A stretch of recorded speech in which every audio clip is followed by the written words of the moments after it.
You guys, so it is a little bit after 9 a.m. right now. Let's get the day started. My cleaning ladies are coming in a little bit. Got kind of a busy day. I got a lot of inner circle meetings later on in the call. But with that being said, let's go get some breakfast and I'll see you guys in a second. All right, you guys, so I'm gonna probably go to Erewhon here and get some breakfast. Maybe I won't go to Erewhon. They're probably out. Maybe I'll just do Bravo toast. But there's been the loudest construction lately outside my place in the mornings, and it's been pretty annoying, not gonna lie. You guys saw a little bit of the clips last night as well of the podcast, and that, you guys, was awesome. The podcast, when you were seeing this, probably hasn't been posted yet, but the vlog of me showing you guys like a little bit of the podcast and behind the scenes is gonna be posted when this one's posted. That was like awesome. So I am excited for you guys to see that. And with that being said too, I think it's raining out here, and when I don't get to talk to you guys as much, like for example from yesterday, I just want to come on here and rant with you guys for like a little bit, but I'm half kidding, but you guys, you know what I mean. Oh, you guys too, I've been sleeping, like I showed you guys a few vlogs ago, I've been sleeping with the mouth tape and the nose strip just to see what's up kind of thing, like see if it works. And you guys, I've been having the gnarliest nightmares ever. And I don't know what it is. I think it was like 2 or 3 nights ago, I had this crazy nightmare of like relapsing, and like I went with old friends and like I got super drunk or something, and like I just acted a hella stupid, like all this stuff, and just stuff that like that just wouldn't happen ever again, like this wouldn't happen anymore, but really weird. And I'm trying to figure out what it is. It's like maybe I'm finally getting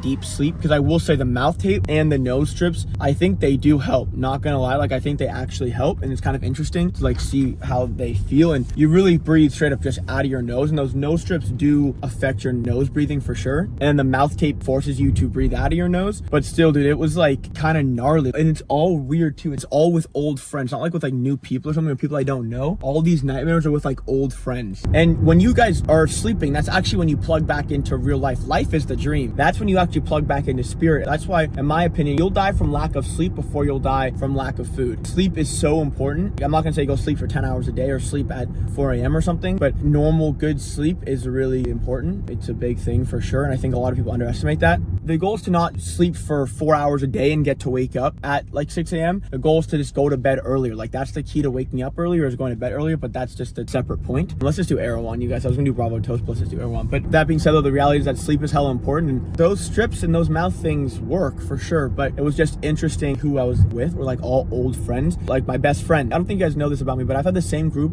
of 5 best friends since kindergarten. We've all been like this group of 5 of us, and not unfortunately, just it is what it is, but we aren't all as close anymore. You know, just life happens. You grow up, you become an adult. You know, from kindergarten all the way to pretty much college, we were inseparable. Like we were always together, whatever. And so it was with those guys, and those are guys that like, they're great people, but like I was one of the ones that had like issues. When I say issues, I mean like they could all drink and probably be pretty normal. I was like, I had to go overboard with it, you know, that kind of shit. And so I don't know why it's with them though. I think that's the universe telling me something. And your dreams are directly related to real life though. Like that's when you plug back into spirit, if you will. So your dreams mean something. Your dreams are like real, and trying to figure out what those dreams meant in my life. But yeah, it's all good though. You guys want to know what the coolest thing has been? All the guys in the inner circle, the growth that those guys are seeing is crazy. So I record every call that we have. When I post the recorded calls from the Loom video, you can see the like the screenshot of their face. You know what I'm trying to say? Like the thumbnail of like the Loom video basically. And one of the guys in there who I gave a shout out in the group meetings yesterday, his first videos were like scraggly facial hair, like unhappy. It's only been a month, and now he's like this bright, vibrant person, and it's been like the coolest thing to see. Really awesome to see.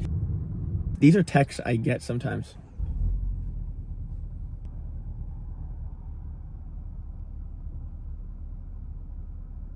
I don't know how on earth I get on these people's phone lists to text. All right, you guys, I just got to Erewhon. I'm walking over, and I don't know if you guys can hear in the background the construction. I don't know what it is, you guys. Maybe that's the universal sign that my brain has been too loud, and that's like the outward reflection of that, but it's more construction, more hella loud construction, which is blah. The loud noises are too much. And some more over there. It's interesting how much construction there's going on now. Let's see, you guys, if they still have stuff in here. There's still breakfast, you guys. It is. I think we're in luck. What's up, bro? Good to see you. How are you? I'll do the bacon, egg, and quesadilla. Thank you. Well, have a great day, all right? See you. I have one of these. All right, so I'm gonna put this down so I can pay, and I'll see you guys in a second. You guys, I was recording, and I realized that I wasn't recording. I thought I was, and I showed you guys everything that I got, everything that I ate, etc. But you guys already know what I eat for breakfast pretty much every time. I got the breakfast quesadilla, got the protein shake, I got the vitamin C shot, and then I had this.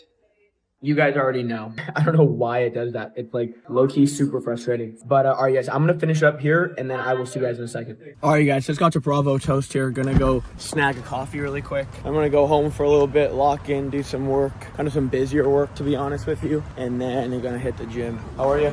I'll do a small vanilla iced latte.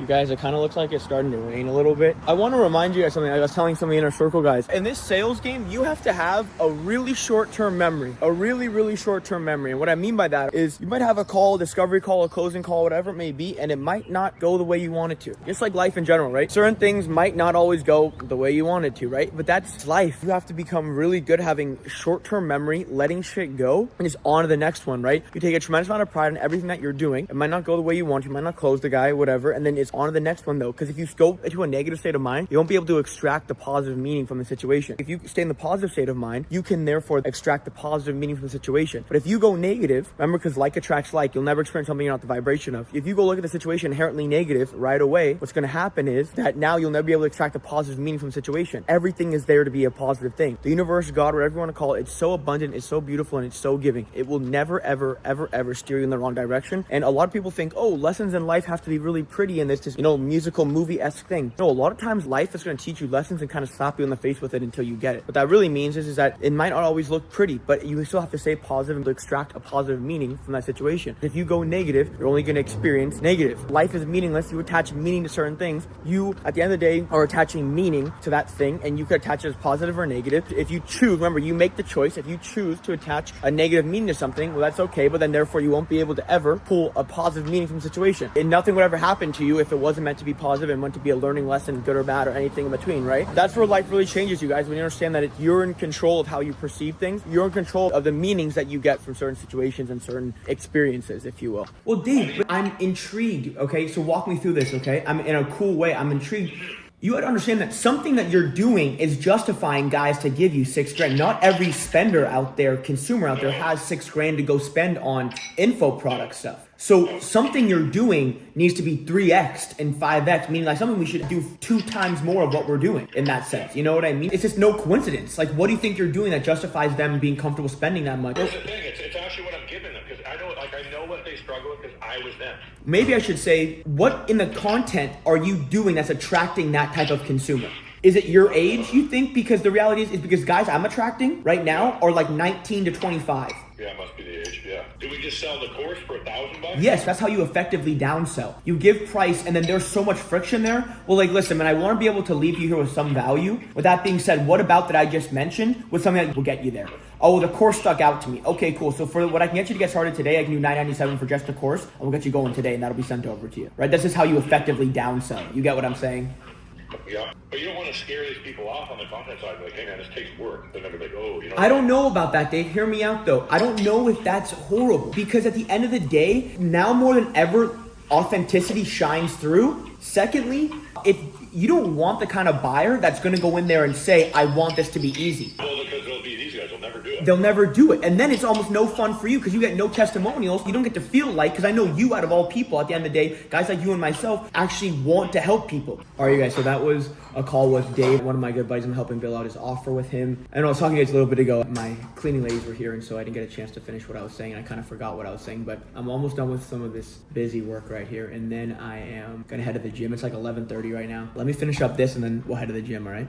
All right, you guys, so I finished up all that busy work. That, for some reason, took hella long. I had to print all these international labels for one of my fulfillment clients, and like that just took forever. I don't know why, or I do know why, because I had to go in there and individually print every single label, input all the info into the shipping profile, and then go send the label to my guys. But it is what it is. All good there. All right, you guys, so I'm heading to the gym right now, though. Gonna go get, I don't know what I'm gonna hit, honestly. I think I'm gonna hit all upper body. I think I'm gonna combine some just back and everything else. I need to just go crank it out for a little bit. Yesterday's workout was not very good whatsoever, and so I need to get that done. I want you guys to know something, okay? There's a few things. I've told you guys this before. You guys get on the internet and you see all these people and it seems easy, whatever. If anything that is easy, it's not worth doing. I promise. Sure, like some of like the nicer shit, whatever, is a byproduct of working really hard. But at the end of the day, you guys, this is not easy. This is not meant to be easy, and it's not easy. And if you're doing something that's like easy, it's either gonna fail pretty quickly or pretty soon, or it's just not worth it. And I don't mean that you add more friction or you don't choose a path of least resistance. At the end of the day, you want to make it somewhat as easy as possible. It doesn't mean that it's easy though, right? You want to go the most effective, efficient route there. But at the same time though, it is one of those things where it's like, if it's super easy, it's not worth doing, or it's just not challenging in some way, it's not worth doing. That's kind of one thing. But my main point though, you guys just have to start. Like, stop being so ego driven. Stop being so like, I don't know how to start. I don't know what to do, whatever. Go literally do it. Like, just go do it. Let's say you want to go get into high ticket sales, whatever it may be. Go start studying sales. Go start watching content on sales, guys. Go understand sales. Go understand what sales is, the info, product space, all these things, and go just start. The only way you fail is by not starting, by quitting, or not even starting. You have nothing to lose. When you are in the beginning of your journey, all you have is time, and there's nothing to lose. How could you think you're too good to fail? You already suck. Like, realistically, like, you're already not in a position where you don't want to be. How could it be any worse? How could making a change and go out and trying be any bad whatsoever? How could it be any worse than what's already going on? I tell you guys this all the time. No labor goes unnoticed by God in the universe, right? No labor goes unnoticed, okay? Even if you might not be doing the right thing per se, through that labor, you will figure out very quickly, and having no ego and just being the observer of what you're doing, you will figure out very quickly, okay, is what I'm doing the right thing or not? That's a lot of what it'll come down to. Is what you're doing the right thing or is it not, etc., yada, yada, yada. If you are not happy with what is currently going on, go out and do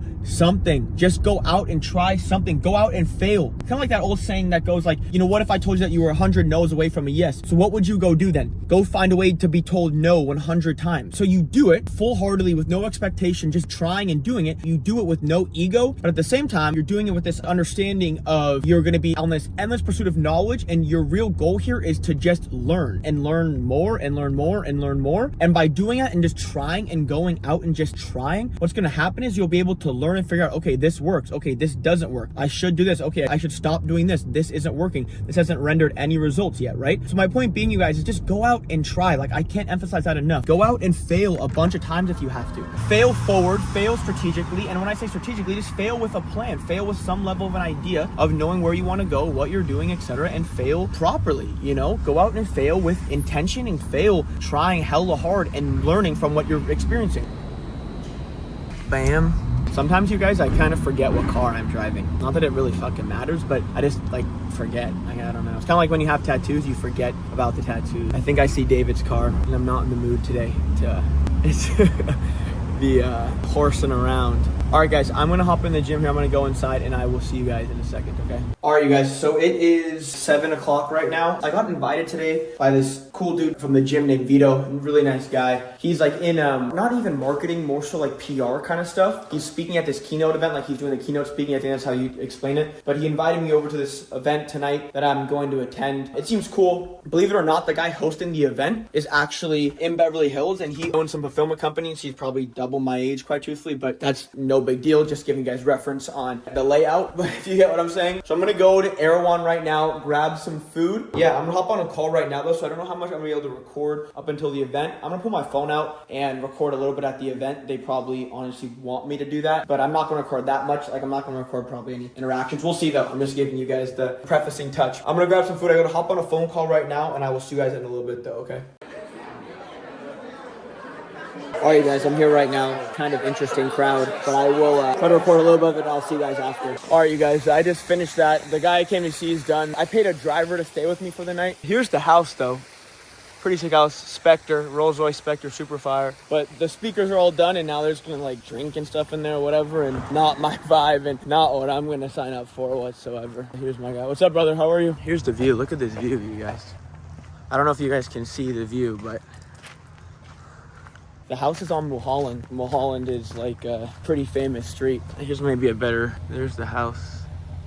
It was super cool. It was like a good vibe for sure. All right, you guys, so I just got back to the Erewhon parking lot, actually. I left my car here because I Ubered there because I thought Ubering would be a better idea. It wasn't that necessary, but I want to talk to you about something really quick before my phone dies, right? So in those environments, you guys, like the networking word was a big one that people were saying, right? And a lot of people think networking is so big, so sure, networking is important, you could say on some level, for sure, because a lot of the times it is about who you know, not what you know. But with that being said, you guys, if you don't add value, networking networking is irrelevant. So let me explain, okay? So what happens is a lot of people think, oh, I'm worth nothing, I have no value to the situation, but let me go network with people because maybe they'll save me. You have to remember, no one's coming to save you. Only you can save you. Networking is only relevant when you can go into situations and actually add value. That's when networking actually works, is when you can go into situations and actually add value to those situations. Sure, that's when networking can be good because you can actually help somebody, right? You just have to understand that partnerships only work when two people are adding equal value in some way. Those events and those things are cool, but they're irrelevant and rather pointless if you cannot add value to a situation though. Go ghost mode at first and literally just learn how to add value. All right, you guys learn how to actually add value to a situation, and then everyone will want to network with you. And people say, oh, networking this, networking that. How about just becoming so valuable that people beg to work with you and you don't work with them? So my point being, you guys, is like networking, all this stuff is cool, but just please remember, you guys, no one is coming to save you. Because what happens in LA a lot, for example, is you get people saying, oh, I'm gonna go to the clubs, or I'm gonna network with people drunk or whatever, yada yada. What deals happen that are actually worth it? Okay, maybe 1 out of 100, right? But what deals are actually worth it that are happening at 2 a.m. at a club? What real deals, what real work is happening? I'm not knocking anyone for going there per se. That's your business. You can do what you want. But what I am saying though is, don't be one of those people that thinks, oh, if I just go out and I move to a big city and I go out and all this stuff, I'll network with people and someone will come and save me. No one is coming to save you. If you cannot add value to a situation, you are therefore not valuable. You guys, look, I had to hop out of the car because I have to pee really bad. So let's see if these are open. I'm really hoping that these are open. They are, yes. That felt great. But so another thing I want to say to you guys too is that if you cannot be used, therefore you are useless. I think it was Kanye or somebody said that saying, like Kanye West. And I think it's very interesting if you really break it down. If you cannot be used, therefore you are useless. Really think about that. That does not mean that you go out in pursuit of being used. It's more of an analogy and a metaphor for the idea that if you cannot add value, there's no point. If you don't add any use to the situation, what's the point? I'm connecting that to what I just was saying, because the reality is that if you don't add value, these networking events, some of these stuff doesn't matter whatsoever. If you can't actually help and add value, no one's gonna want to work with you. And on the other hand, you guys, if you become so good at what you do, you don't have to do any networking because people just want to come work with you and for you, right? Focus on yourself and the rest will come, I promise. I absolutely promise, if you focus on yourself, the rest will come. If you become so good at what you do, people will beg to work with you. I guess this road is closed. Like I told you guys earlier, there's so much construction in LA. But my point being, you guys, all right, is that if you guys cannot add value to a situation, focus on yourself. Look, you guys, Urus, yellow Urus, Spectre, Range, Ferrari right there.